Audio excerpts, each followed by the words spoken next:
அடுத்தது வந்து எடுத்துக்கிட்டாங்கன்னு சொல்லி மற்றவங்கள குற்றம் சாட்டுறது. குறிப்பாக இந்த டிமென்ஷியா முன்னேறும் பொழுது கண்டிப்பாக அவங்களோட தவறுகளை விட்டுட்டு மற்றவங்க மேலே கை காட்டுறது.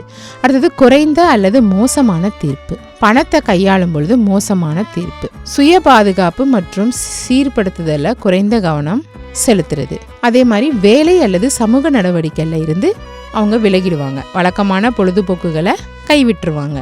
இதுக்கெல்லாம் காரணம் என்ன? அவங்க மறதி தான் காரணம். குடும்பம் அல்லது நண்பர்களுடன் வழக்கமான சமூக நடவடிக்கைகளை தவிர்ப்பது. வெளியிலேயே போகாமல் வீட்டுக்குள்ளேயே அடைஞ்சு கிடக்கிற மாதிரி நிலைமை அவங்களே உருவாக்கிக்கிறது. அதே மாதிரி மனநிலை மற்றும் ஆளுமை மாற்றங்கள்.